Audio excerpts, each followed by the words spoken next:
Hola amigos, bienvenidos una vez más en Revelado por Gio Arango. Hoy la oportunidad es para un gran amigo, un parcero, una persona de verdad que llevamos no solo en nuestra vida, sino en nuestra mente y en nuestro corazón.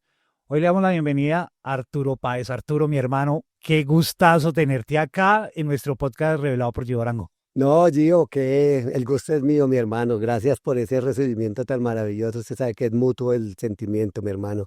Gracias por invitarme a su gran programa, a su gran podcast, hermano. Es algo maravilloso, con su talento, con su profesionalismo y es un privilegio para mí estar con usted. Muchas gracias por invitarme, mi hermano. No, Arturo, siempre, mi hermano, serás bienvenido no solo al podcast, a mi casa, a mis proyectos, a compartir con mi familia, a compartir con todas las personas como lo hemos hecho durante tanto tiempo. Bueno, las personas que están ahí conectadas en Revelado quisieran saber quién es Arturo Páez. Contémosle un poco a esas personas. Bueno, ¿quién es Arturo Páez? Arturo Páez es una persona que ha vivido, transformado su vida de todos los estratos, ¿no? He vivido desde estrato 6 hasta estrato 0. Sí. He tenido como la experiencia de vida bien, bien marcada en cada época de mi vida, hermano. Y le doy gracias por darme el privilegio de compartir algo de mis experiencias con ustedes y con todos los que están escuchando este maravilloso podcast, hermano. No, para nosotros es un placer, ya que pues, te conocemos de tantos años atrás. Sabemos esa trayectoria, esa vida un poco difícil, porque tu vida no ha sido nada fácil, ¿no? No fue nada fácil. Hoy en día, vean, ahí se pueden dar cuenta con la sonrisa que el hombre tiene, que es una persona próspera, y una persona que irradia bastante energía, bastante calidez, pero detrás de esa cara, de esa alegría que irradias, vamos a hablar un poco de tu pasado para que la gente te conozca un poco más, ¿te parece? Sí, me parece chévere y importantísimo que te hayas también, Gio, como invitándome para dar puede llamarse testimonio, experiencia de vida, ¿no? Ujú. Yo empecé a los 14 años siendo peluquero, mi hermano. La vida, atrás fui panadero también. Fui panadero también, hermano, y ahí un día me dio la oportunidad. Estaba estudiando en el SENA Electricidad en el colegio y llegó un peluquero una Estudió vez. electricidad y resultó panadero. O sea, Panadero después de ¿cómo electricidad. están educando en el SENA, güey? Esa es mi pregunta. Entonces imagínese que por medio pues, de lo que había aprendido en el SENA en esa época, fui a instalar toda la La instalación parte eléctrica. eléctrica, Sí, sí. pues, y De una panadería. sí, no, es una peluquería. Ah, bueno, En la panadería fui muy pequeño porque pues vengo de una familia muy humilde, ¿no? ok, Donde en esa época pues no había para las once claro. y uno siempre anhelaba tener para las once. ¿Tu familia es Rola, es bogotana? Nosotros somos de Boyacá, hermano. Boyacá. De, ¿De qué Boya- parte de de Boyacá? Monguí, Boyacá. Monguí. Vea, Sí, pues un saludo a todas las personas de Monguí. Por eso, allá vamos a estar haciendo podcast con toda esa gente. eso sí. ¿Qué pasó De entonces? Boyacá. ¿Qué vio Boyacá? ¿Qué pasa entonces? Entonces, hermano, la necesidad, ¿no? La necesidad de la familia, pues a uno no le faltaba la comida ni nada de esas cosas, pero el dinerito sí, uno llegaba al colegio, a la hora del descanso uno no tenía lo que le dan en la casa, un sándwich de huevo, Sí. o una Y la, naranja, y la maleta oliendo a naranja y a a banana. naranja y a banana, Sí, tal sí, cual. Eso lo vivimos sí, muchos sí, de sí. nosotros, ¿no? Pero teníamos mucho amor de las familias, mi hermano. Ahora muchas veces hay jóvenes también cambiando un poquitico aquí la historia, ya que se viene, tienen todo, pero no tienen como ese amor familiar muchas veces. Por eso vemos niños muy desubicados hoy que en el transcurso de esta charla vamos a llegar a ese tema, ¿vale? Y me dio la oportunidad una vez para ganarme para las 11 en una panadería limpiando las latas y todo eso y eh, me enamoré del dinero. Pero cuando el dinero llega sin un buen proyecto, también lo desubica uno. Y ay, en el transcurso vamos a seguir hablando de esto. Llegué a la peluquería por Héctor Borges, ¿cierto? Ahí sí, no sé cómo se dice, bueno, digamos que alma bendita, lo mataron en el propio salón Ok. por robarlo. Fue un golpe muy duro para ¿En qué año fue todos. eso? Eso fue más o menos como en el 85, ¿no? Más o menos 92 lo mataron a él.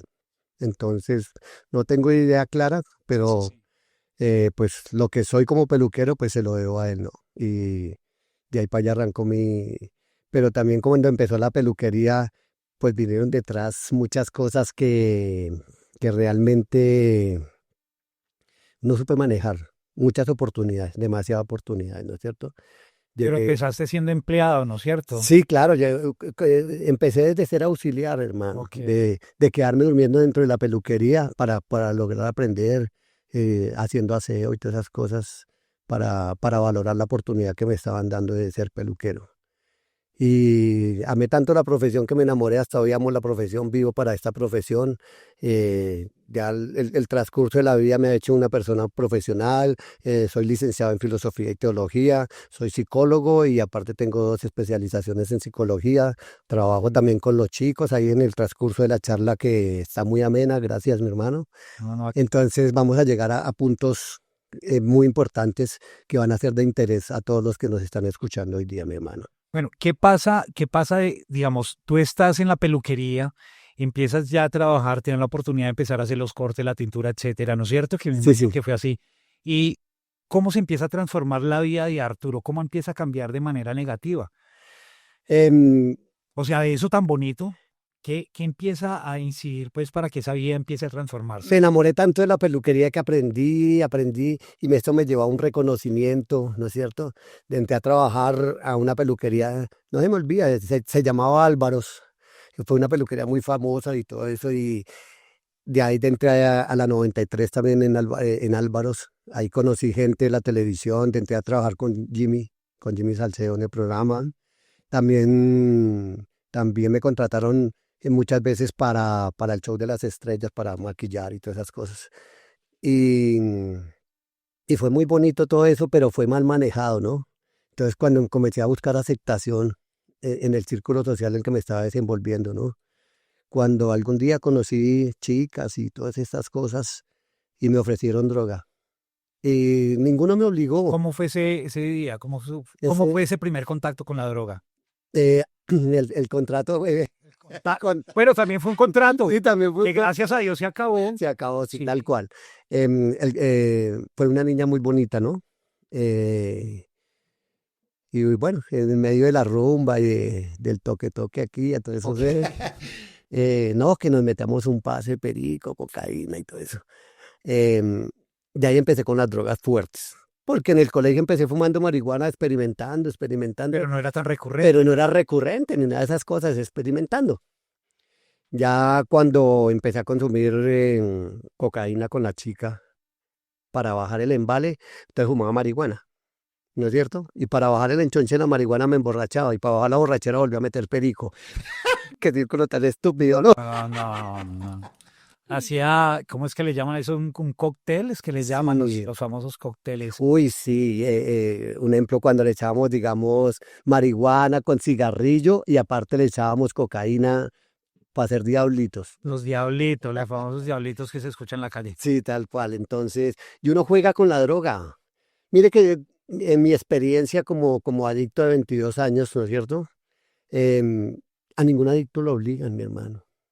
Lo que pasa es que el adicto cuando ya está consumido por su misma adicción, va a justificar y a culpabilizar terceras personas. Pero nadie tiene la culpa de un adicto, nadie. Ni los amigos, ni nada. Simplemente si uno anda en un círculo social donde la droga es la que circula en medio de todas estas personas, pues uno va a buscar una aceptación y una curiosidad. Porque la curiosidad es lo que lo lleva a uno a consumir. Porque el error de uno cuando uno ha consumido una droga o algo es preguntarle a un adicto qué se siente. Si yo tengo amigos marihuaneros y le pregunto, ¿y qué se siente fumar marihuana? Pues obviamente no me va a decir, no, no, pues que se chévere. Y le digo, Que cada quien justifica su droga, su tal vicio. cual, cada droga, si uno le pregunta a una persona alcohólica, a una persona que meta sustancias psicoactivas más fuertes, alucinógenos, anfetaminas, cocaína, entonces siempre van a decir, no, está chévere. Y uno como los ve con una, entre comillas, alegría postiza y a toda hora eufóricos, y uno, uy, no, ay, esta gente es muy feliz, Ah, pero es solamente algo visual momentáneo, porque la realidad es una desgracia, mi hermano. ¿cuándo empieza, digamos, a caer ese mundo que empieza a volverse perfecto, llamémoslo así, de no tener para unas onces, de que te dieran la oportunidad en un salón de belleza, de empezar a crecer, digamos, profesionalmente, empiezas a tener dinero y empiezas a tener las drogas. ¿Cómo empieza otra vez a tirar para abajo esa cadena? Em, Cuando uno llega a un tope de, llámese con reconocimiento, bueno, y dinero, pues, que uno produce, uno no mide las consecuencias porque como uno no está acostumbrado a manejar, ¿no es cierto?, la economía, Sí, pues uno quiere impresionar con el dinero. claro. Entonces ya uno gasta, Sí, le gasta a los que tienen 5 veces más que uno, sí, sí, sí. ¿no es cierto?, para impresionar, para ser aceptado y todas esas cosas. Y uno no se da cuenta que lo que uno había llegado a una cima comienza por querer impresionar, va gastando su economía, va consumiendo más droga porque quiere uno impresionar, ¿no es cierto? Entonces ya compraba más cocaína, ya compraba más anfetaminas, ¿no es cierto? Pepas. Sí, sí. Entonces, para uno, no, oye, yo soy ya, estoy, Ese es me el subí el bacán. trato, sí, ¿sí me entiendes? Entonces, ese es el engaño de las drogas, ¿no es cierto? Muchas veces yo veo nomás en una tienda de cerveza un muchacho que trabaja en la albañilería o en trabajos duros y le pagan una semana y llegan a la tienda y le gastan a los que ganan 5 veces más que ellos. No, tranquilo, yo le pago y todas esas cosas. Vemos gente que en la albañilería se ve mucho eso, día y noche cargando bultos y el domingo amanecen sin, y le gastan al jefe, le gastan al arquitecto, Pagan, le pagan la semana en la tienda. tal cual. Y por eso vemos muchas, y así es en todas las drogas, de acuerdo al estrato en que uno se esté relacionando, mi hermano. Bueno, ¿cuál fue esa caída más dura que Arturo dijo, ya toqué fondo, ya empecé a tocar fondo?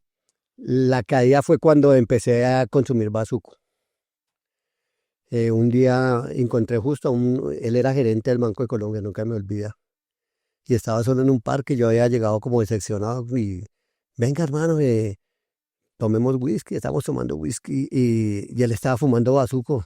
Y yo le dije, uy hermano, pero usted ¿por qué fuma eso? Métese más bien un perico, ¿no es cierto? Porque esos consejos de drogadictos. Claro, ese es como, Hasta las drogas con sí, estratificadas. no tome cerveza, tome aguardiente. Sí, sí. Siempre va a ser algo parecido, ¿no? Y el hombre sí, mire que el hombre yo le dije, déjeme probar, alguien me dijo que no, Sí. pero para mí fue una ofensa.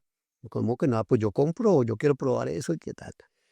Y empecé a fumar bazuco, me empezó a consumir. Ya después me alejé de la sociedad, ya no estaba en los bares, ya no estaba con las modelos, con las reinas, con muchas personas que compartí, ¿no es cierto?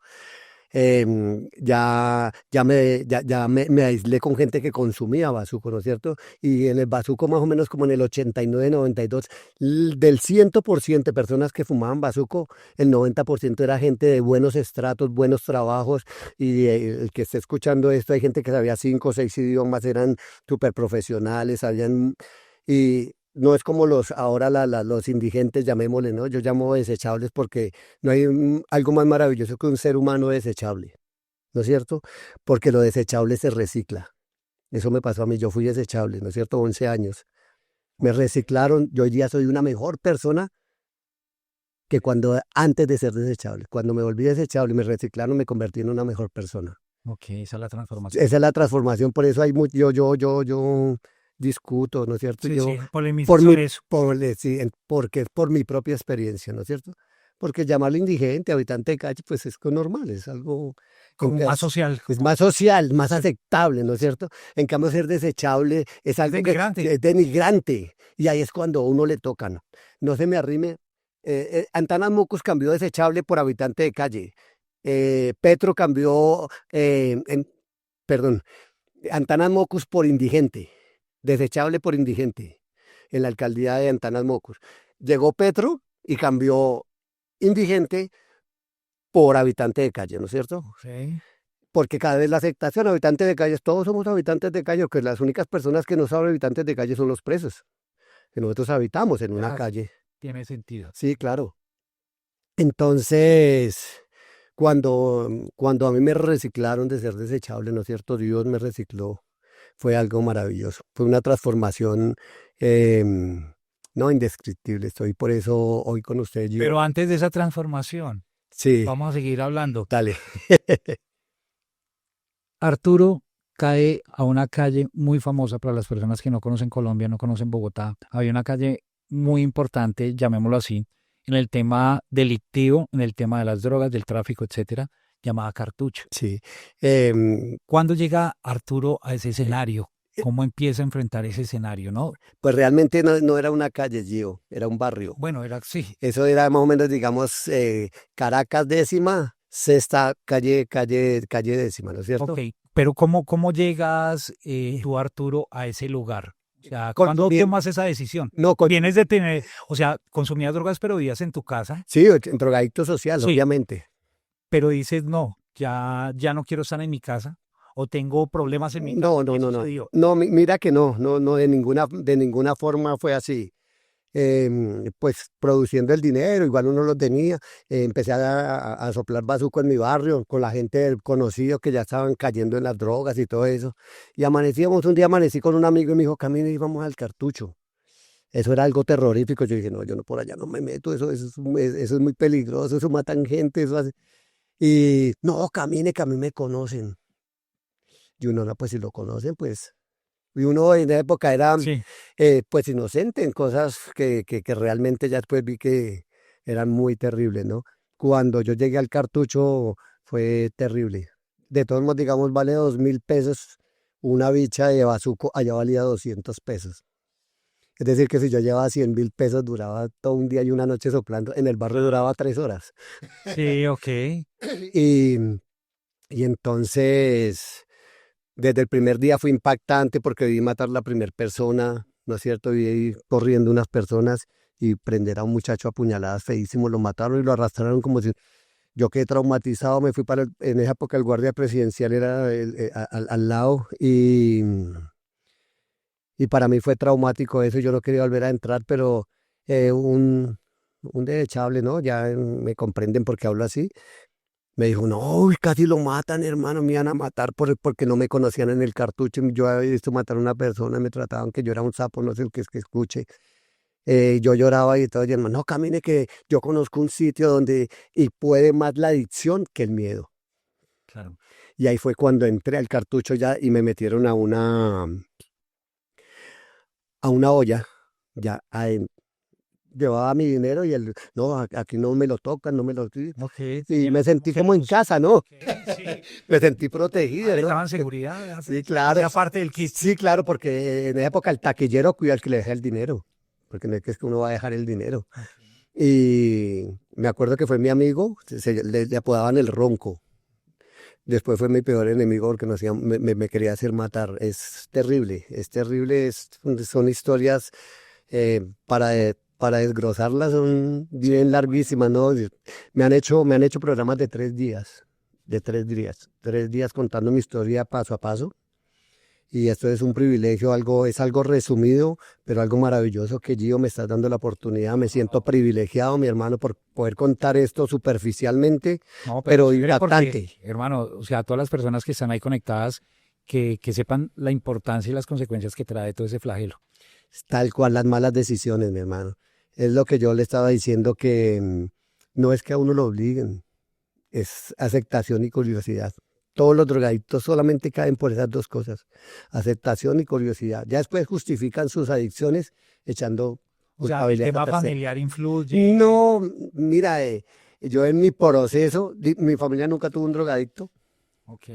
Mi papá nunca me maltrató así, pues que humillado. No, nunca, jamás. Mi familia fue maravillosa, mis hermanos maravillosos. Hemos tenido Yo salí loco. Ok. No, diferente, diferente. Poquito extraño, poquito extraño. Sí, entonces. Bueno, de esa parte, estamos en el cartucho en ese momento. ¿Qué edad tenía Arturo? Bueno, yo llegué al Cartucho exactamente a los 26 años, mi hermano. ¿Qué más cosas se vivían en ese cartucho? Pero yo llegué, yo ¿Qué era, perdón, yo de pronto no te estoy dando a responder, pero es que tengo mucha curiosidad, porque es que unas cosas de pronto nos muestran los medios y bueno, especulaciones, rumores, etcétera. ¿Es muy cierto todo lo que se hablaba del cartucho mira, no, no, lo que pasa es que hay o es gente. más fuerte de lo que se habla? Lo que pasa es que hay unas cosas que son mucho más fuertes de lo que se hablan y otras cosas que son pura especulación, que un caimán, que un cocodrilo. ¿Dónde está una laguna para mantener un cocodrilo? No le cabe en la cabeza a nadie. Obviamente si habían perros, pitbull y todos estos perros que son súper agresivos, razas que sí se los echaban vivos y obviamente sí, pero ya eran. ¿Llegaste a ver todo ese Sí, tipo de claro, pues eran, digamos, muchas veces policías infiltrados, ¿no es cierto? Muchas veces gente que sapeaba la olla, ¿no es cierto? Entonces a Ok. ellos, o que debían dinero, entonces el castigo era eso, que los mataran vivos los perros. ¿Y tú pasabas las noches ahí? O sea, esa era tu vida ahí. Sí, yo viví 11 años adentro del cartucho. O sea, tenías tu habitación, No, tenías no como tenía la habitación, tenía todo el barrio para mí. todo el barrio donde te cogiera y te Donde- respetaban y no te Sí, robaban, no porque te hacían nada. yo empecé como todos, ¿no es cierto? Em, Nunca había apuñaleado a alguien, algún día apuñalé a alguien por defender mi vida, es una historia difícil. Y así como decir, el difícil es el primero, ¿no? Ok. Y ahí de para allá cosas crueles y ya después me metí a cuidar el cartucho, la olla donde yo trabajaba, era campanero, después de campanero ya era taquillero, que era el que distribuía, y ahí uno ya tiene un rango de respeto. Hoy día le llamaban Saiyajines y todas esas cosas, ¿no? Antes no se llamaba, no existía Dragon Ball Z. Y entonces ahí uno empezó a perder como la moralidad, ya no tener moral uno y a perder como el sentido del respeto y el valor a la vida. Y se vivió muchas cosas terribles que pues obviamente uno no puede especificar acá, pero de muchas cosas que usted ha escuchado, y no solamente en Bogotá, en el mundo entero, tú que viajas a Estados Unidos, ves esos drogadictos allá y, sí, y es todas las zonas de drogadicción, prostitución, todo lo que son zonas rojas de tolerancia y todo eso es donde tu vida no vale nada. Ahí no tienes amigos. Tienes amigos ocasionales por interés. Tienes droga, tienes amigos. Tienes poder, tienes amigos. Del resto de esos mismos amigos son tus enemigos. Pero ¿y qué hace que Arturo empiece a tomar como el vuelco, empieza a cambiar esa vida?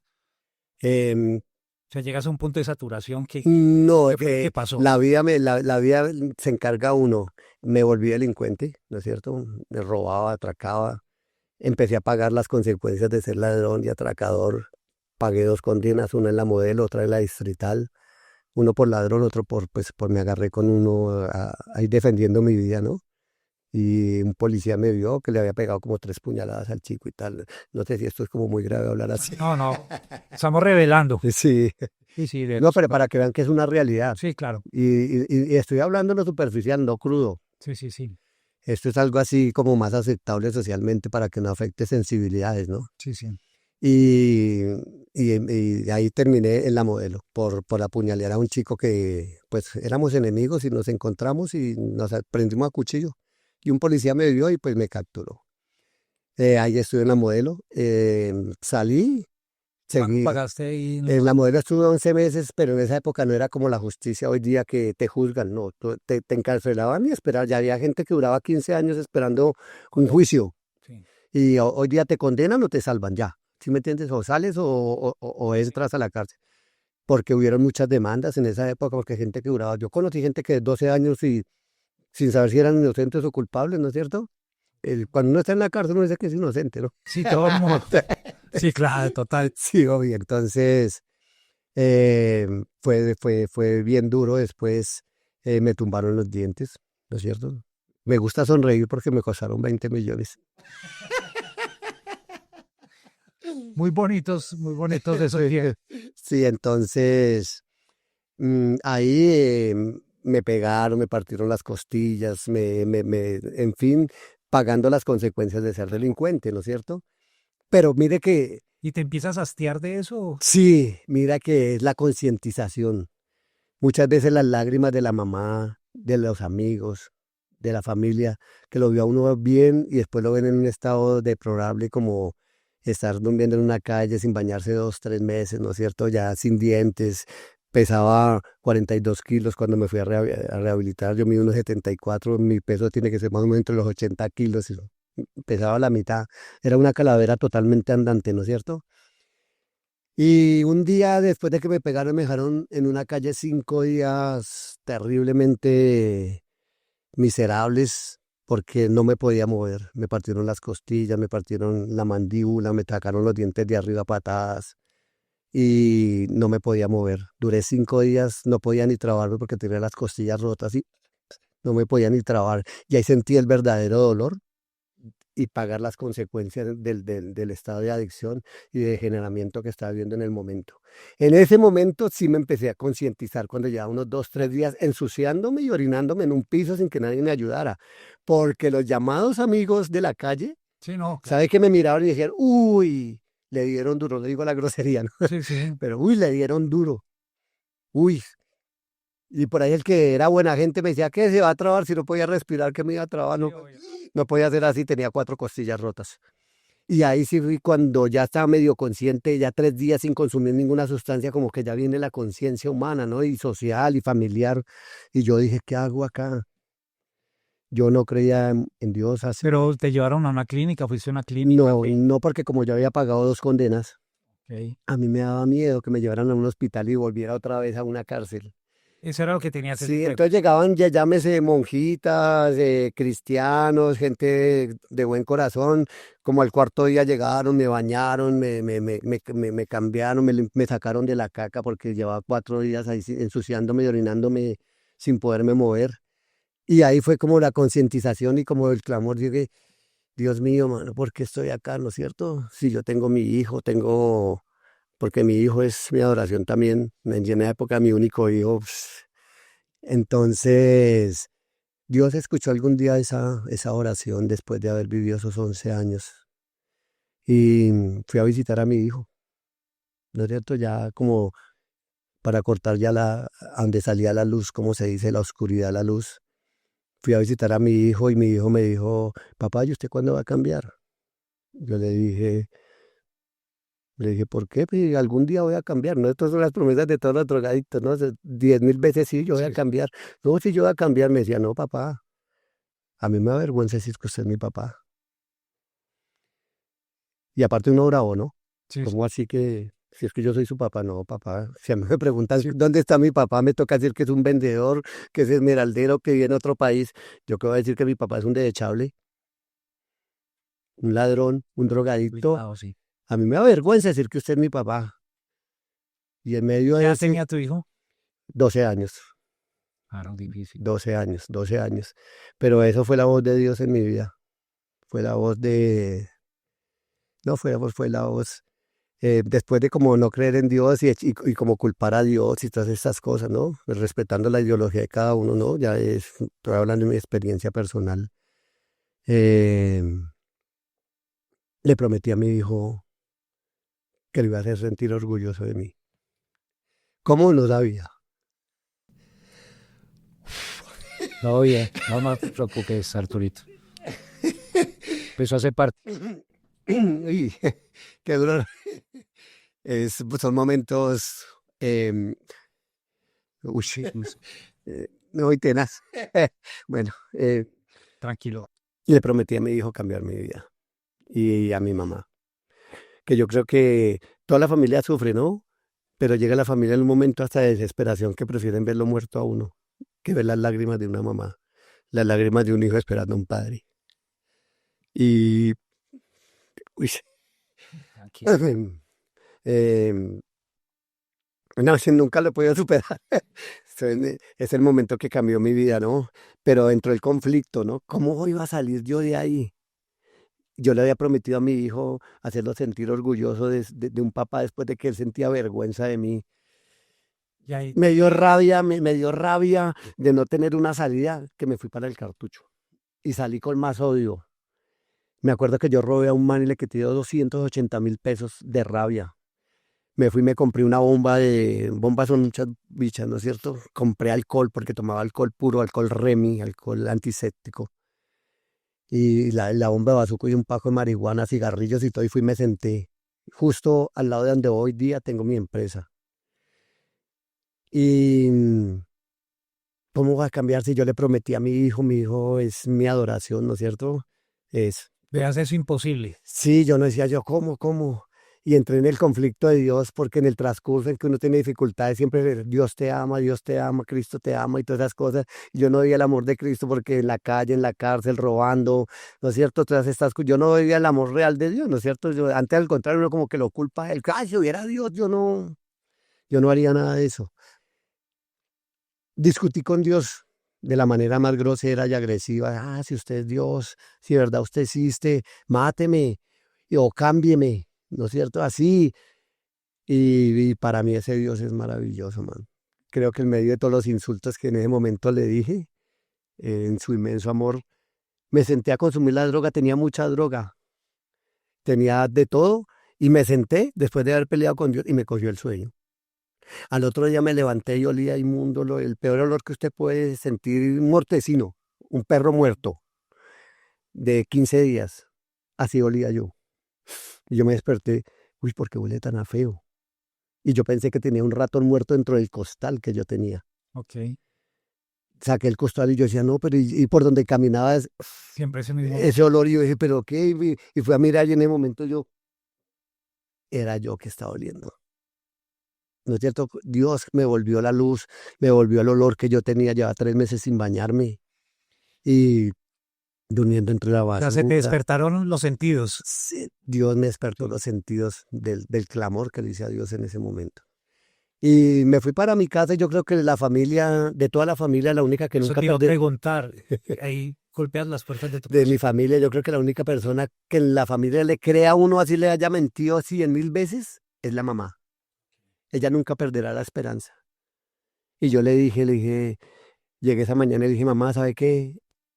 No voy a volver al cartucho. Mi familia es de Boyacá y tenían minas de carbón. Y esa era como la solución, irme a meterme a una mina, todas esas cosas. Y un amigo mío de toda la vida que consumimos droga y robamos y todas esas cosas, se llama Mario Pita, hoy día también es un instrumento de Dios maravilloso.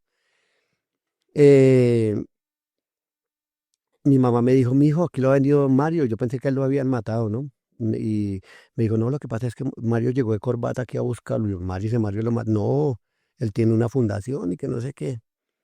Y él lo llamó y dijo, sí, yo estoy aquí en Bogotá de casualidad.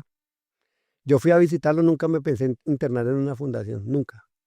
Yo fui a visitar a mi amigo porque yo lo quería, pues, Sí, saludarlo. no, pensé que estaba muerto. Ah, ok, sorprendido. Claro, yo no, si él está muerto, mi mamá no, mi hijo, yo, pues, yo quería ir a verlo. Cuando lo vi ese muchacho, después también de haber sido indigente y todas esas cosas, ¿no? Eh, Cuando me abrazó me dijo, yo nunca creí que llegara a este momento, pero Dios me había hecho esta promesa y tal. Y ahí Dios me dio él era el director de esa fundación, se llamaba Chalón en esa época. Me llevaron allá y conocí al pastor Alirio, y nos empezó a ayudar y de ahí para allá me trasladaron a la fundación donde hoy día trabajo, que se llama Manantial de Vida con el pastor Pablo, ¿no es cierto? Entonces ahí me rehabilité, le debo la vida a mi pastora y a mi pastor que me ayudaron y me soportaron, me pusieron hasta los dientes primeros allá. Sí, esa es una historia bien maravillosa. Duré 2 años rehabilitándome allá y me partió una mano, me mandaron a la casa porque era demasiado agresivo, demasiado indisciplinado, pero yo siempre tuve la palabra que le había prometido a mi hijo, de hacerlo sentir orgulloso. Habían castigos terribles en esa época en una fundación, me tocaba ropa llena de caca de los especiales. Especiales son personas que han tenido ya problemas cognitivos, ¿no es cierto? Sé que se ensuciaban en los pantalones. Ellos sí comían caca literal, de los locos, porque las drogas yo los dejaba En otra en dimensión. otro limbo, sí. Y, y me tocaba lavar la caca de ellos, la habitación de ellos. Cuando no había ropa de ellos, me tocaba lavar la ropa a los internos de castigo por ser agresivo, le pegaba a la gente. eh, tenía esquizofrenia compulsiva. Igual estuve en un tratamiento psiquiátrico de 6 años. Tomaba loperidol, clozapina y ácido valproico. Un día también, así como dejé el bazuco y las drogas, dije, no vuelvo a consumir eso porque no. Sí, no ser dependiente, no. Sí, y desde ahí cambió totalmente mi vida, la vida me volvió a dar nuevas oportunidades, llegó la época de la universidad, tuve la oportunidad de estudiar psicología, también me han ayudado profesores a hacer posgrados, ¿no es cierto? Especializaciones, y soy psicólogo hoy día, trabajo en prevención de sustancias psicoactivas de adicciones, trabajo en colegios dando charlas y interviniendo los jóvenes que sufren de matoneo, bullying, barras bravas, pandillismo, violencia de género, violencia intrafamiliar, ¿no es cierto? Entonces, la vida y las circunstancias, así como haciendo un recorte de todo lo que fue mi vida, entonces termino hoy día trabajando con la Fundación Manantial de Vida de Girardot, donde el Ok. pastor es el pastor Pablo. Bueno, súper. Sí. Arturito, bueno, ¿y la música? ¿El rock? La música, maravilloso. ¿Tuviste grupo, Sí, tocaste, alguna vez tuve mi bajista? banda, tocó bajo, es mi instrumento favorito. Dios Que mío. véanle la pinta de rockerístico, un rockerístico aquí. Entonces, ¿Cómo tuve empiezas a fusionar ese tipo de cosas? O sea, por el pelo. pero tomas el rock también como salida, No, ¿no? no, mira que porque aún consumiendo droga escuchaba rock. Sí, he escuchado rock, Sí, claro, sí, obvio, siempre obvio. fuiste rockero. Siempre fui rockero desde los 9 años, una vez por allá, Manolo Velón en el Expreso de Medianoche, Radio Fantasía, esos años atrás, que Dios sabe lo que hablo. Escuché Black Dog de Led Sí, Led Zeppelin. Zeppelin. Eso, y en esa época, imagínense una panadería que eran pues, campesinos, escuchaban Una lágrima y un recuerdo y todo eso. Y escuché por casualidad, ahí estaban dando un especial de Led Zeppelin. Y no, es maravilloso. Me pareció algo, llegó a mi vida así, sin buscarlo. Al otro día dijo, no, mañana tenemos especial de Deep Purple. Y yo de una vez, 12 de la noche, expréseme Deep Purple, ¿no es cierto?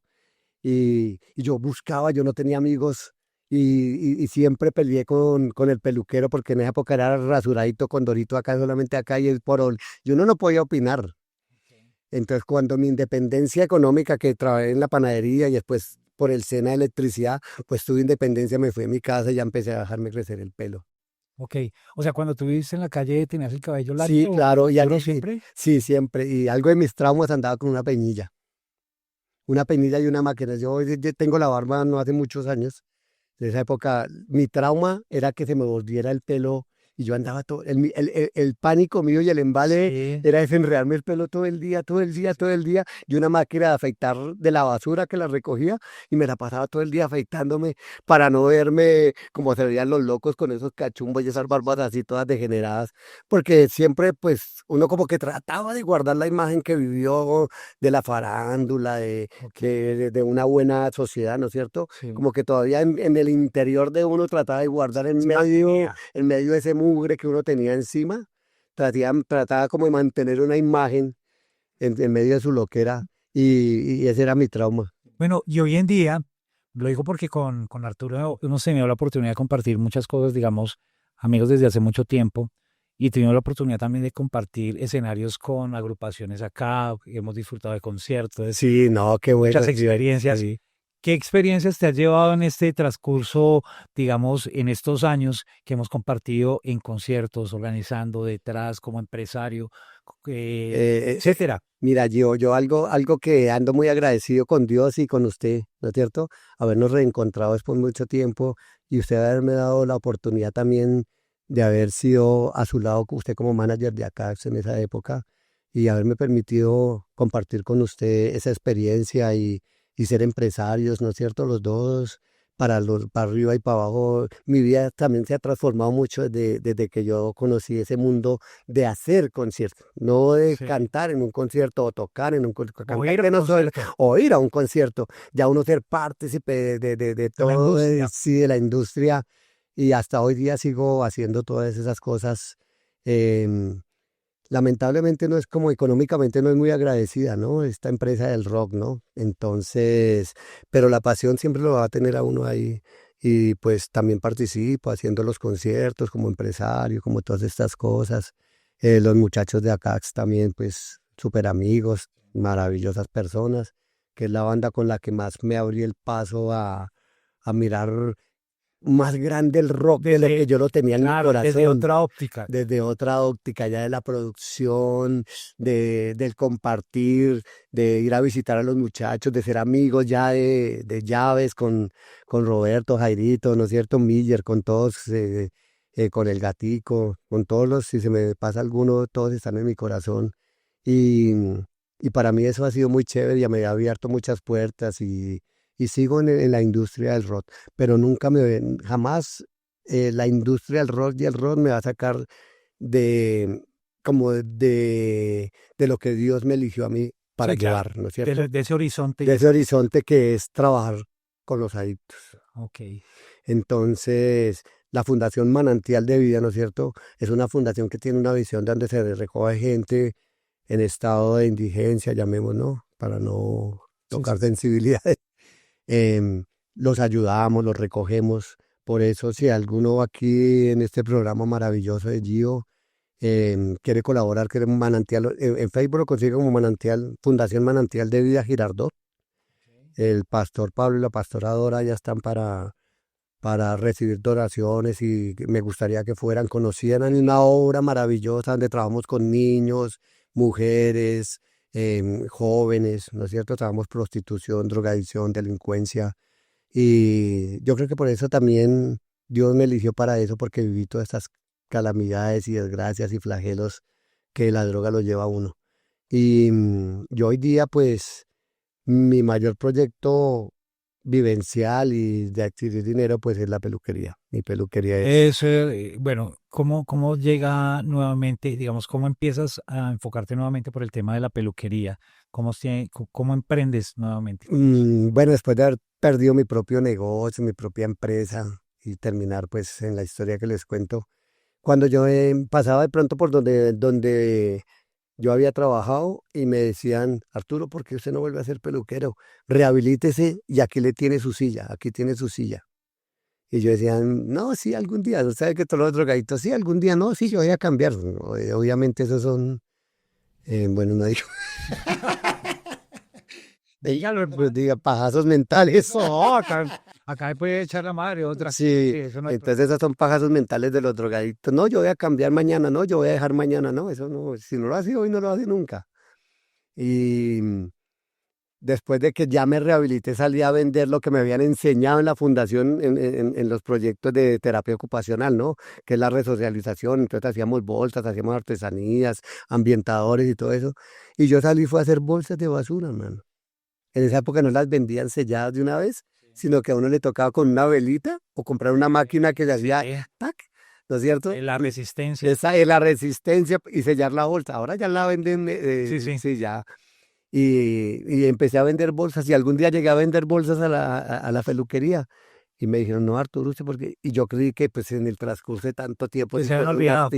pues sí, obviamente cortaba pelo, pero digamos en la modelo, en la distrital, era el peluquero del patio, ¿no? Y en el cartucho, pues peluqueaba a los ñeros y me dan una traba y, en fin, Sí, pero nunca otra vez a nivel profesional. Y Samuel me dio la oportunidad, Samuel me dio la oportunidad.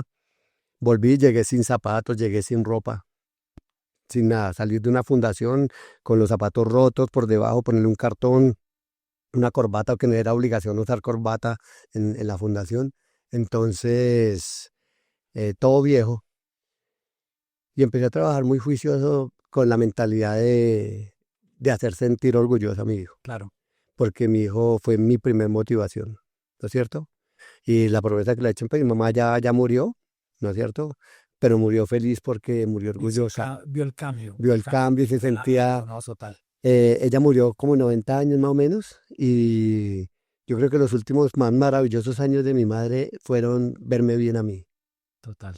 verme bien a mí porque ella sufría mucho, se echaba la culpa, las mamás se echan la culpa, mi hermano. ¿Qué hice de malo para que mi hijo llegue a la indigencia, para que mi hijo llegue a las drogas? ¿Qué hice de malo? No, ya nos hicieron, el malo fue uno. El malo, la sociedad siempre va a justificar al drogadicto. Ay, no, es que el pobrecito a lo mejor tenía problemas familiares. ¿Cuántos niños no se levantan en violencia intrafamiliar, ni toman ni fuman, mi hermano? Sí, y otros que sí tienen Y todo. otros que han tenido, mira, conozco gente que ni toman, ni fuman, tienen espiritualidad, tienen la mayor ejemplo social, familiar para los hijos, y salen drogaditos, ladrones, rebeldes, groseros, gamines, y uno dice, ¿de dónde aprendió este man?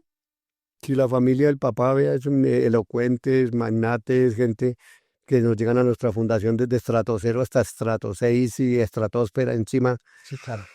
porque la mala decisión es del ser humano, Sí, ¿no es cierto? sí, sí, total. Entonces, digamos, somos independientes, ¿no es cierto? Pues cada uno, tus pensamientos no son los míos, tus decisiones no son las mías. Que yo te puedo influenciar es diferente, o tú me puedes influenciar a mí es diferente. Entonces, todo es por influencia y por curiosidad, ¿no es cierto? Y esa influencia viene a uno a buscar una aceptación, cuando uno no tiene una personalidad totalmente definida De- para poder uno soportar y ser aceptado como uno es. Entonces, en sus debilidades uno busca aceptación.